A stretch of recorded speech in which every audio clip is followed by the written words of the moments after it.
Hello student, very good evening. I hope you are fine. आपके अपने YouTube channel expert classes by Manju ma'am में स्वागत एवं अभिनंदन है।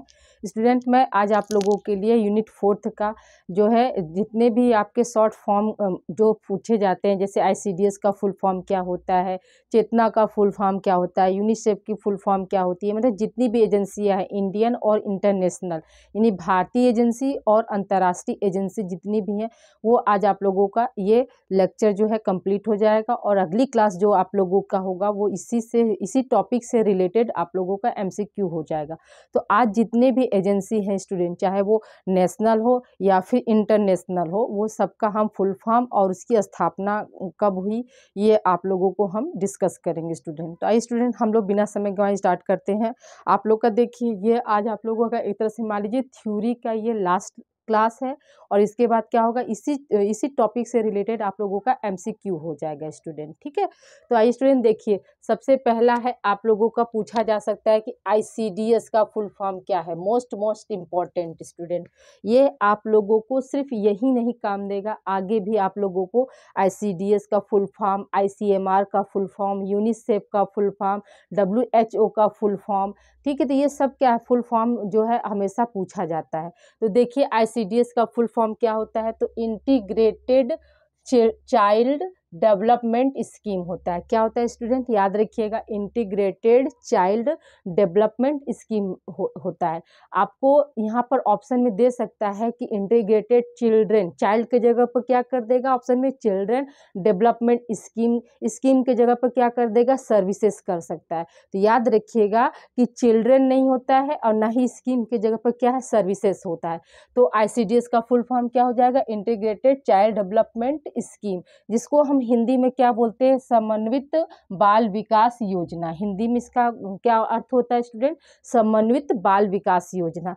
पहला क्वेश्चन तो आपका हो गया आईसीडीएस का फुल फॉर्म क्या होता है, तो आप क्या बताएंगे, इंटीग्रेटेड चाइल्ड डेवलपमेंट स्कीम। अब दूसरा क्वेश्चन क्या होगा स्टूडेंट, यहाँ पर पूछा जाएगा कि आईसीडीएस की जो है स्थापना कब की गई थी। ठीक है, यानी इसकी स्थापना किस वर्ष की गई थी, तो हम क्या बताएंगे कि आईसीडीएस की स्थापना कब हुई थी, 1975 ईस्वी में हुई थी। कब हुई थी स्टूडेंट, 1975 ईस्वी में, या इसी को 1975 कहते हैं। ठीक है, तो याद रखिएगा, यहाँ से दो क्वेश्चन आपके इंपॉर्टेंट बनते हैं। आईसीडीएस का फुल फॉर्म क्या होता है और इसकी स्थापना जो है कब हुई थी, तो 1975 ईस्वी में हुई थी। और तीसरा क्वेश्चन यहाँ पे क्या बन सकता है स्टूडेंट, यहाँ पे ये भी आ सकता है कि आईसीडीएस जो है वो कैसी संस्था है, नेशनल एजेंसी है या इंटरनेशनल एजेंसी। तो याद रखिएगा कि जो आईसीडीएस है वो कैसी संस्था है स्टूडेंट, तो नेशनल एजेंसी है। कैसी संस्था है, नेशनल एजेंसी है, यानी ये क्या है, राष्ट्रीय संस्था है। ठीक है, दूसरा है आपका स्टूडेंट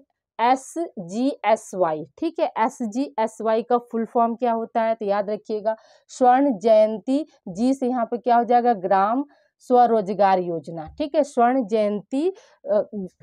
जयंती ग्राम स्वरोजगार योजना। ठीक है, इसको हिंदी में हम क्या बोलते हैं, तो स्वर्ण जयंती ग्राम स्वरोजगार योजना। ये कब मतलब लाया गया था स्टूडेंट, तो याद रखिएगा कि इसकी स्थापना कब हुई थी, तो 1 अप्रैल 1999 ईस्वी को हुई थी। कब हुई थी स्टूडेंट, 1 अप्रैल 1999 ईस्वी को किसकी स्थापना हुई थी, SGSY यानी स्वर्ण जयंती ग्राम स्वरोजगार योजना की जो स्थापना कब की गई थी, तो ये क्या है आपका 1 अप्रैल 1999 ईस्वी को किया गया था। ठीक है, अब देखिए अगला है आपका ड्वेकरा। इसको हम क्या पढ़ते हैं स्टूडेंट, ड्वेकरा पढ़ते हैं। अब यहाँ पर क्या, ड्वेकरा आपका मोस्ट इम्पॉर्टेंट है स्टूडेंट, ये हमेशा इससे क्वेश्चन जो है एग्जाम में आपके पूछे जाते हैं, ये मोस्ट इम्पॉर्टेंट है। ड्वेकरा का फुल फॉर्म क्या होता है, ड्वेकरा की स्थापना जो है किस वर्ष में की गई थी, ड्वेकरा जो है वो किसके अंतर्गत कार्य करता है, तो याद रखिएगा ड्वेकरा जो है किसके अंतर्गत कार्य करता है, आईसीडीएस के अंतर्गत कार्य करता है। किसके अंतर्गत कार्य करता है, आईसीडीएस के अंतर्गत कार्य करता है। तो देखिए पहले हम ड्वेकरा की फुल फॉर्म को देखते हैं। ड्वेकरा का फुल फॉर्म क्या होता है, तो development of women and children in rural area. क्या होता है student, development of women and children in rural area, जिसको हम हिंदी में क्या बोलते हैं, ग्रामीण क्षेत्रों में महिला तथा बाल विकास कार्यक्रम। इसका फुल फॉर्म हिंदी में क्या होता है, ग्रामीण क्षेत्रों में महिला तथा बाल विकास कार्यक्रम। इसको कब लाया गया था स्टूडेंट, या इसकी स्थापना कब हुई थी, तो कब हुई थी, तो 1982 ईस्वी में हुई थी। कब हुई थी स्टूडेंट, 1982 ईस्वी में की गई थी। किसकी स्थापना, ड्वेकरा की। ड्वेकरा जो है किसके अंतर्गत कार्य करता है, तो याद रखिएगा ICDS के अंतर्गत कार्य करता है। अगला है स्टूडेंट आपका चेतना। चेतना का फुल फॉर्म क्या होता है, तो याद रखिएगा, इसको हम हिंदी में क्या बोलते हैं, चेतना पढ़ते हैं स्टूडेंट। चेतना का फुल फॉर्म क्या होता है, तो centre for health education training and nutrition awareness. ठीक है, सी से क्या हो जाएगा, सेंटर, ठीक है, फॉर, फिर एच से क्या है, हेल्थ है, ई से क्या होगा, एजुकेशन, टी से क्या होगा, ट्रेनिंग, एंड फिर क्या है, एन से क्या हो जाएगा, न्यूट्रिशन, और ए से यहाँ पर क्या हो जाएगा, अवेयरनेस। अवेयरनेस का मतलब क्या होता है, जागरूकता। अवेयरनेस का मतलब क्या होता है स्टूडेंट, जागरूकता। तो देखिए इसका हिंदी मतलब क्या है, तो स्वास्थ्य शिक्षा प्रशिक्षण तथा पोषण जागरूकता केंद्र। इसका हिंदी मतलब क्या होगा, स्वास्थ्य शिक्षा प्रशिक्षण तथा पोषण जागरूकता केंद्र। और इसका जो स्थापना कब हुई थी, तो 1980 ईस्वी में इसकी स्थापना की गई थी। और इसकी स्थापना जो है कहाँ पर की गई थी स्टूडेंट, याद रखिएगा कि गुजरात में की गई थी। कहाँ पर की गई थी, गुजरात में जो है इस योजना को या इस एजेंसी की स्थापना जो की गई थी 1980 ईस्वी में गुजरात में। ठीक है, अब देखिए गुजरात में ही क्या हुआ, मतलब शिक्षा के प्रति, हेल्थ के प्रति, मतलब चलाने के लिए महिला शिक्षा पर ध्यान देना, फैमिली प्लानिंग पर ध्यान देना। तो इसके अंतर्गत भी एक और योजना चलाई गई जिसको हम क्या बोलते हैं, गोबी FF। क्या बोलते हैं स्टूडेंट, गोबी। इसको हम क्या पढ़ते हैं, गोबी, और ये क्या है आपका FF अलग से है। तो गोबी, जो गोबी है वो किसके अंतर्गत कार्य कर रहा है, तो चेतना के अंतर्गत कार्य कर रहा है। जो चेतना है कहाँ पर चलाया गया, तो गुजरात में चलाया गया था। ठीक है, और इसकी स्थापना कब है, तो 1980 ईस्वी में की गई थी। ठीक है, अब यहाँ तक क्या चेतना का कॉन्सेप्ट आप लोग को क्लियर हो गया। अब देखिए हम बात करते हैं गोबी FF, गोबी FF की हम बात करते हैं। तो गोबी में जी का मतलब क्या होता है, ग्रोथ मॉनिटरिंग, यानी वृद्धि को बढ़ावा देना। जी का मतलब क्या होगा, ग्रोथ मॉनिटरिंग, जिसको हम हिंदी में क्या बोलते हैं, ग्रोथ का मतलब क्या होता है स्टूडेंट, बढ़ना ना, वृद्धि करना। तो देखिए ग्रोथ मॉनिटरिंग यानी वृद्धि को बढ़ावा देना। ओ से क्या होता है, ओरल रिहाइड्रेशन, यानी मौखिक पुनर्जलीकरण, यानी जो हम ओरल जो है दूध है, ठीक है, जितने भी पेय पदार्थ होते हैं बच्चों को क्या करते हैं, मुख के द्वारा देते हैं ना, तो वही को क्या है, वो ओरल हाइड्रेशन। फिर बी से क्या होगा, ब्रेस्ट फीडिंग।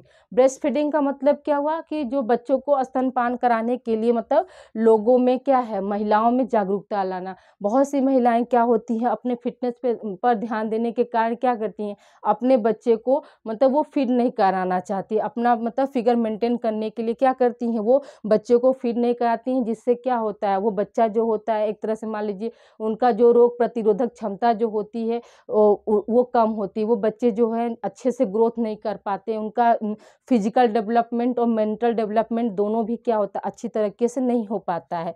फिर क्या, आई से क्या होगा आपका प्रतिरक्षण। ठीक है, इम्यूनिटी पावर बढ़ाने के लिए क्या हुआ, मतलब उनको बताया गया, ये अभियान के तहत बताया गया कि नहीं, बच्चों को क्या है, ओरल मतलब ओरल आप रिहाइड्रेशन कराइए। ठीक है, जो कि क्या करेगा, उनकी वृद्धि और विकास में सहायक होगा। स्तनपान कराइए, स्तनपान से कराने से क्या होगा, माँ के दूध में सारे क्या हो, पोषक तत्व पाए जाते हैं, जो कि क्या होगा, माँ के दूध के जरिए क्या होता है, बच्चों तक पहुँचता है, जिससे क्या होगा, उनकी रोग प्रतिरोधक क्षमता जो है बढ़ती जाएगी। ठीक है, फिर क्या है, एफ से क्या होगा, फैमिली प्लानिंग। एफ का मतलब क्या है, फैमिली प्लानिंग, जिसको हम क्या बोलते हैं, परिवार नियोजन बोलते हैं। ठीक है, तो कभी भी क्या होता है, हम कोई भी काम क्या करते हैं, प्लानिंग के साथ ही करते हैं ना। तो जिस तरह से हम हर कार्य को प्लानिंग के साथ करते हैं, तो उसी तरह से क्या हो, एक दाम्पत्य जीवन स्टार्ट करने से पहले या स्टार्ट करने के बाद क्या करना चाहिए, अपनी फैमिली प्लानिंग जरूर करनी चाहिए। जो हमारे जो कि क्या होता है हमारे भविष्य के लिए अच्छा माना जाता है। जैसे क्या है, जैसे फैमिली प्लानिंग के अंतर्गत क्या हुआ, आपको 2 बच्चे हैं तो 2 बच्चों की हमको प्रॉपर शिक्षा कैसी देनी है, उनका एजुकेशन कैसा हो, फिर उनको हम हेल्थ संबंधित कैसे उनको अच्छा रख सकते, कितना प्रोटेक्शन दे सकते, तो ये सब क्या होता है, सब आपका फैमिली प्लानिंग के अंतर्गत आता है। आज क्या है, प्रेजेंट टाइम में आज लड़का हो या लड़की हो, दोनों को हम क्या करते हैं, सामान्य रूप से मानते हैं ना, ऐसा अंतर नहीं समझते। लेकिन जो हमारे पहले के जो बुजुर्ग लोग हैं तो उनमें बहुत सारे मिथ पॉइंट्स थे। वो क्या मतलब एक तरह से उनका क्या है अंधविश्वास था कि उनका ये मानना था कि नहीं, लड़की है तो उनसे क्या होगा, वंश आगे नहीं चलेगा, और लड़का है तो वंश आगे चलेगा। तो ऐसा तो नहीं है, दोनों का होना जो है जरूरी होता है, चाहे वो लड़का हो या लड़की हो। दोनों के बिना क्या है आगे की जनरेशन कायम हो सकती है? बिल्कुल नहीं हो सकती है। तो हम क्या है, हम अपने क्षमता और सामर्थ्य के अनुसार उनको अच्छा एजुकेशन दे सके, उनको अच्छी परवरिश दे सके, उसके रिगार्डिंग ही हमें फैमिली प्लानिंग करना चाहिए। ऐसा नहीं कि 2 लड़की हो गई तो फिर तीसरे के लड़के के चाह में फिर क्या होता है, तीसरी लड़की हो जाती है ना, तो जिससे क्या होता है, जिससे हमारा भी बजट खराब हो जाता है और हम अच्छे से बच्चे की परवरिश नहीं कर पाते। तो हम उतना ही बच्चा पैदा करें, यानी फैमिली प्लानिंग के साथ बच्चा पैदा करें, ताकि उनको हम अच्छी परवरिश और अच्छा एजुकेशन, बेस्ट एजुकेशन दे सके। क्योंकि एजुकेशन चेंज एवरीथिंग, एजुकेशन ही क्या होता है, वो सब चीज़ को परिवर्तित कर सकता है। और जहाँ पर एजुकेशन नहीं है वहाँ पर क्या है, परिवर्तन नहीं है। तो ये आप सब लोग जानते हैं। इसलिए क्या है, फर्स्ट प्रायोरिटी हमें क्या है, एजुकेशन को देना है। ठीक है, तो देखिए यहाँ पर क्या है, आपका एफ का मतलब क्या हुआ, फैमिली प्लानिंग। फिर दूसरा एफ का मतलब क्या हुआ, फीमेल एजुकेशन, यानी महिला शिक्षा। तो महिला शिक्षा पर भी विशेष, यानी गर्ल्स एजुकेशन, विमेंस एजुकेशन पर भी विशेष ध्यान देना चाहिए। क्यों? क्योंकि जब एक लड़का पढ़ता है या एक पुरुष पढ़ता है, वो तो सिर्फ अपने लिए पढ़ता है। लेकिन जब एक लड़की पढ़ती है और एक महिला पढ़ती है तो वो क्या, उससे एक जनरेशन क्या, 3 जनरेशन पढ़ते हैं। एक तो वो अपने खुद के लिए पढ़ती है, दूसरी क्या है, वो माँ बनती है तो अपने बच्चों को पढ़ाती है, तीसरी जब उनके बच्चे के बच्चे होते हैं, यानी वो जब महिला जब दादी बनती है तब क्या करती है, तब भी अपने नाती पोतों को क्या करती है, वो शिक्षित करती है। यानी एक महिला के एजुकेशन से क्या होता है, 3 पीढ़ियां पढ़ती हैं। लेकिन जब वहीं पर क्या, एक मेल पढ़ता है, एक पुरुष पढ़ता है, तो वो सिर्फ अपने लिए पढ़ता है, न कि अपने बच्चों के लिए या अपने आगे आने वाली जनरेशन के लिए। इसलिए क्या है, महिला एजुकेशन जो है मतलब फर्स्ट प्रायोरिटी दिया जाता है कि मतलब गर्ल्स को क्या है, एजुकेटेड किया जाए। पुरुष के पास भी क्या है, एजुकेशन होना, वो क्या है, वो एजुकेटेड होते हैं तो वो जीविकापार्जन में लग जाते हैं ना। वो पूरा फैमिली को अपने बच्चों को उतना समय नहीं दे पाते हैं कि वो आकर मैंने ऑफिस से छूटे 6 बजे आए फिर अपने बच्चों को पढ़ा पाए। लेकिन एक महिला क्या होती है, एक महिला जो होती हैं वो घर गृहस्थी संभालते हुए क्या कर सकती है, अपने बच्चे को एजुकेट कर सकती हैं, उनको सही गाइडेंस दे सकती है। लेकिन एक पुरुष के पास क्या होता है, एक पुरुष के पास जो होता है, जिम्मेदारियां बहुत होती हैं, समय का अभाव भी होता है। ठीक है, महिला के पास भी जिम्मेदारियां होती है, ऐसी बात नहीं है। लेकिन क्या है, महिला जो होती है वो अपने बच्चे के लिए कहीं ना कहीं से समय निकाल लेती है। लेकिन एक पुरुष के पास क्या होता है, वो सारे समय नहीं होते। अगर वो समय ऑफिस का दिया तो फिर जो पार्ट टाइम बचता है तो वो सोशलाइजेशन में लग जाते हैं। लेकिन एक महिला के पास तो इतनी समय नहीं रहती, वो कहीं भी वर्क पर है फिर भी उसको चिंता लगा रहता है कि नहीं, हमको घर पहुँचना है, घर पहुँच के सारा काम करना है, फिर शाम को क्या करना है, अपने बच्चों को पढ़ाना है। जबकि एक पुरुष ऐसा नहीं सोचता है। ठीक है, तो इसलिए क्या है, एक महिला का एजुकेटेड होना बहुत ज़रूरी होता है। ठीक है, अगला देखिए पॉइंट है आपका केयर। केयर का मतलब क्या होता है, केयर का फुल फॉर्म क्या होता है, तो cooperative for American relief everywhere. ठीक है, cooperative for American relief everywhere, यानी इसको हम हिंदी में क्या बोलते हैं, सर्वत्र अमेरिकी राहत सहकारिता। इसकी स्थापना कब हुई थी स्टूडेंट, याद रखिएगा कि इसकी स्थापना जो विश्व में यानी अमेरिका में जो है कब हुई थी, तो 1946 ईस्वी में हुई थी। लेकिन जब इसे भारत में किस वर्ष लाया गया, तो क्वेश्चन आ सकता है कि केयर की स्थापना भारत में किस वर्ष में की गई थी। भारत शब्द अगर जोड़ता है, इंडियन शब्द जब जोड़ता है, तो हम क्या बताएंगे कि भारत में इसकी जो स्थापना है कब हुई थी, तो 1950 ईस्वी में हुई थी। कब हुई थी स्टूडेंट, 1950 ईस्वी में थी। और ऐसे पूछेगा नॉर्मली कि केयर की स्थापना कब हुई थी, तो हम क्या बताएंगे, 1946 बताएंगे। क्या बताएंगे स्टूडेंट, 1946। लेकिन अगर भारत में पूछता है तब हमारा क्या हो जाएगा, वहाँ पे 1950 हो जाएगा। ठीक है, अगला पॉइंट है आपका ICCW। ठीक है, ICCW का फुल फॉर्म क्या होता है, तो देखिए Indian council of child welfare, Indian council of child welfare, जिसको हम हिंदी में क्या बोलते हैं, भारतीय शिशु कल्याण समिति, भारतीय शिशु कल्याण समिति। और इसकी स्थापना कब हुई थी, तो 1952 ईस्वी में हुई थी। कब हुई थी स्टूडेंट, 1952 ईस्वी में हुई थी। अगला है आपका स्टूडेंट ICMR। ICMR का मतलब क्या होता है, इसका फुल फॉर्म क्या होता है, तो Indian council of medical research, Indian council of medical research, जिसको हम हिंदी में क्या बोलते हैं, भारतीय चिकित्सा अनुसंधान परिषद, भारतीय चिकित्सा अनुसंधान परिषद। इसकी स्थापना कब हुई थी, 1911 ईस्वी में हुई थी। इसकी स्थापना कब हुई थी स्टूडेंट, 1911 ईस्वी में हुई थी। ये आपका इंपॉर्टेंट है ICMR, ये हमेशा एग्जाम में पूछा जाता है। ICMR जो है उसका फुल फॉर्म क्या होता है, तो याद रखिएगा कि उसका फुल फॉर्म क्या होता है, Indian council of medical research, भारतीय चिकित्सा अनुसंधान परिषद। ठीक है, यहाँ पर क्या है, यहाँ पर 3-4 पॉइंट्स जो है मोस्ट इंपॉर्टेंट है स्टूडेंट इस टॉपिक में। इंपॉर्टेंट तो सभी है, लेकिन सबसे ज़्यादा एग्जाम में कौन आते हैं, तो याद रखिएगा आपका ICDS आता है, ड्वेकरा है, ड्वेकरा किसके अंतर्गत कार्य करता है, तो ICDS के अंतर्गत कार्य करता है। चेतना क्या होती, चेतना की स्थापना कब किस राज्य में सबसे पहले की गई थी, तो गुजरात में सबसे पहले की गई थी। चेतना जो है, चेतना के अंतर्गत कौन सी मतलब योजना चलाई गई, तो याद रखिएगा कि गोभी FF जो है चलाई गई। गोभी में क्या है, G का मतलब क्या होता है, ग्रोथ मॉनिटरिंग, ठीक है। O का मतलब ओरल रिहाइड्रेशन। ऐसे ये जितने हैं फॉर्म आप ये इसको याद रखिएगा। B का ब्रेस्ट फीडिंग, F का एक पहले F का क्या है, फैमिली प्लानिंग, और दूसरे F का मतलब क्या होता है, फीमेल एजुकेशन होता है। I का मतलब क्या है, इम्यूनाइजेशन यानी प्रतिरक्षण, जैसे रोग प्रतिरोधक क्षमता जो है कैसे बढ़ेगी, ये होता है। फिर केयर का मतलब क्या होता है, cooperative for America relief everywhere. ठीक है, तो ये सब आपके क्या है, इंपॉर्टेंट पॉइंट्स है स्टूडेंट, इसे आप लोग राइट डाउन कीजिए। अभी हम आपको WHO यूनिसेफ क्या है, ये इसका फुल फॉर्म और इसकी स्थापना कहाँ हुई, इसका मुख्यालय कहाँ है, ये आगे हम अभी आप लोगों को डिस्कस कर रहे हैं, इसको आप लोग राइट डाउन कीजिए। आइए स्टूडेंट, हम लोग आगे कंटिन्यू करते हैं। तो देखिए अभी आप लोगों को हमने क्या हुआ, ICDS क्या है और केयर क्या है, चेतना क्या है, ये सब आप लोग को अभी हमने इस पर डिस्कस किया स्टूडेंट। अब आगे हम FAO क्या है, तो देखिए FAO क्या होता है, तो उसका फुल फॉर्म क्या होता है, तो फूड एंड एग्रीकल्चर ऑर्गेनाइजेशन, जिसको हम हिंदी में क्या बोलते हैं, खाद्य एवं कृषि संगठन। ठीक है, और इसकी स्थापना कब हुई थी, तो 16 अप्रैल 1945 ईस्वी की हुई थी। याद रखिए स्टूडेंट, ईयर हमेशा इंपॉर्टेंट होता है, हमेशा पूछा जाता है कि मतलब FAO यानी फूड एंड एग्रीकल्चर ऑर्गेनाइजेशन की स्थापना कब की गई थी, या हिंदी में आ सकता है कि खाद्य एवं कृषि संगठन की स्थापना कब की गई थी, तो याद रखिएगा कि 1945 ईस्वी में की गई थी।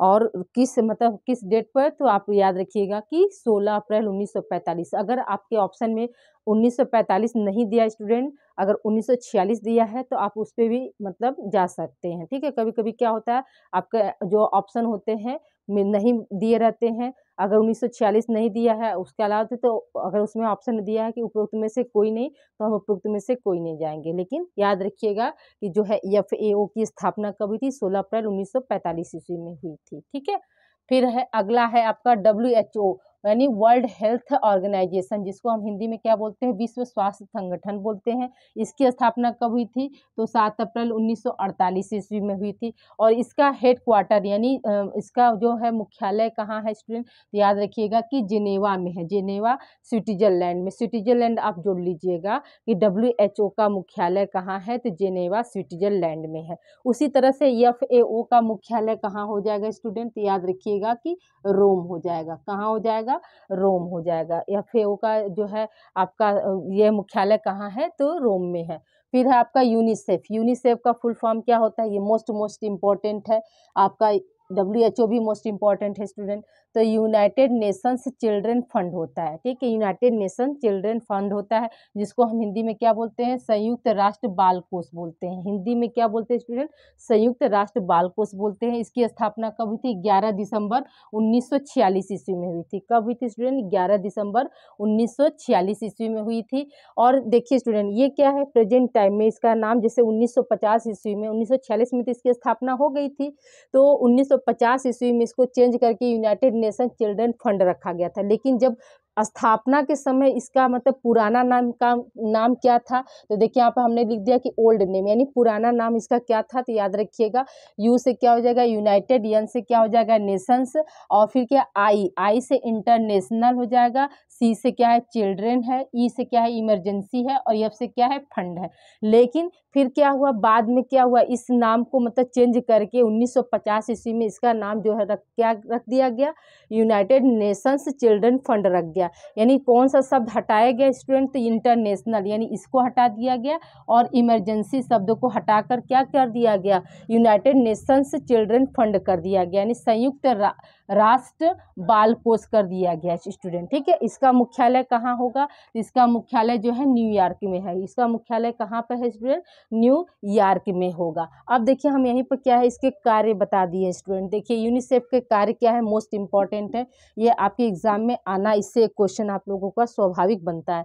पहला कार्य क्या है इसका, आपका है शिशु कल्याण, दूसरा क्या आपातकालीन सहायता, तीसरा क्या है आपका शिशु स्वास्थ्य, चौथा है आपका बाल विकास व जीवितता, पांचवा है आपका प्राथमिक स्वास्थ्य एवं संरक्षण, छठवां है जल व स्वच्छता, सातवां है आपका शिक्षा, आठवां है सार्वभौमिक प्रतिरक्षण, फिर नवा है आपका परिवार व शिशु कल्याण। ठीक है, नवा क्या है, परिवार व शिशु कल्याण। इसके कार्य जो है मोस्ट इंपॉर्टेंट है स्टूडेंट, आपको आ सकता है क्वेश्चन में कि यूनिसेफ का कार्य है, निम्न में से यूनिसेफ का कार्य है, तो पहला ऑप्शन दे दिया आपको शिशु कल्याण, ठीक है, दूसरा ऑप्शन दे देगा आपका शिशु स्वास्थ्य, तीसरा ऑप्शन दे देगा प्राथमिक स्वास्थ्य व संरक्षण, चौथा ऑप्शन दे दिया उपरोक्त सभी।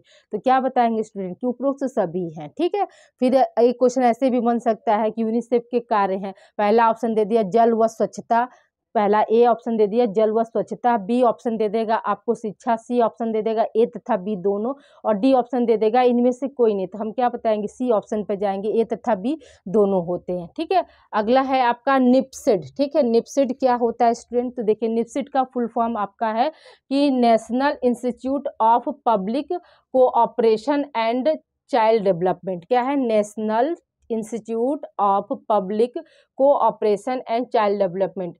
इसको हिंदी में क्या बोलते हैं, राष्ट्रीय जन सहयोग एवं बाल विकास। हिंदी में क्या बोलते हैं, राष्ट्रीय जन सहयोग एवं बाल विकास। इसकी स्थापना कब हुई थी, तो 28 फरवरी 1966 ईस्वी में हुई थी। कब हुई थी स्टूडेंट, 28 फरवरी 1966 ईस्वी में हुई थी। निप्सिड का मुख्यालय कहाँ है, तो नई दिल्ली में है। निप्सिड का मुख्यालय कहाँ है, नई दिल्ली में। निप्सिड जो है वो कैसी एजेंसी है, आपका नेशनल है या इंटरनेशनल, तो हम क्या बताएंगे कि निप्सिड जो है आपका क्या है, नेशनल एजेंसी है। ठीक है, और आपका WHO क्या है स्टूडेंट, WHO जो है कैसी संस्था है या कैसी एजेंसी है, तो हम क्या बताएंगे WHO जो है वो क्या है, आपका इंटरनेशनल एजेंसी है।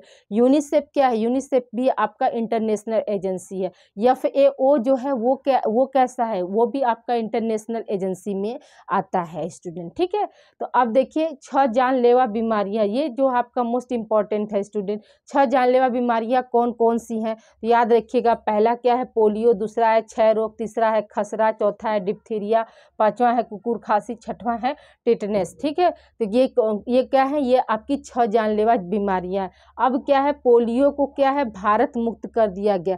किस सन में स्टूडेंट, याद रखिएगा कि 2014 में ही क्या किया गया, पोलियो को भारत मुक्त कर दिया गया। यानी भारत में क्या है, अब पोलियो के जो है पेशेंट जो है नहीं पाया जाता है। तो आपको क्वेश्चन आ सकता है कि भारत को पोलियो मुक्त किस वर्ष में किया गया था, तो याद रखिएगा कि 2014 में क्या किया गया था, भारत को पोलियो मुक्त कर दिया गया था, यानी पोलियो मुक्त घोषित देश कर दिया गया था स्टूडेंट। ठीक है, ये क्या है, ये आपके आज जो है जो आपके इनके फुल फॉर्म और इनका स्थापना क्या कब हुई थी स्टूडेंट, और इनका मुख्यालय कहाँ है, ये हमने आपको इस वीडियो में दे दिया। अगली क्लास आप लोगों की होगी स्टूडेंट, इससे रिलेटेड आपका MCQ अगली क्लास में रहेगा। जैसे ICDS का स्थापना कब हुआ, ICDS के कार्य क्या क्या है। ठीक है, ICDS जो है किसके तहत कार्य करता है, यानी नेशनल एजेंसी के तहत कार्य करता है कि इंटरनेशनल एजेंसी के तहत कार्य करता है, ये सब हम अगली वीडियो में अगली क्लास में आप लोगों से डिस्कस करेंगे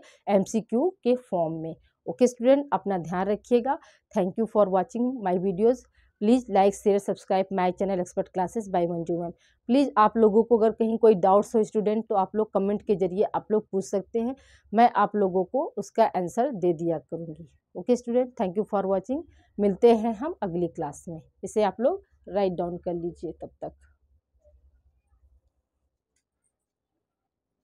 कल आप लोगों की जो है आपकी लास्ट क्लास रहेगी।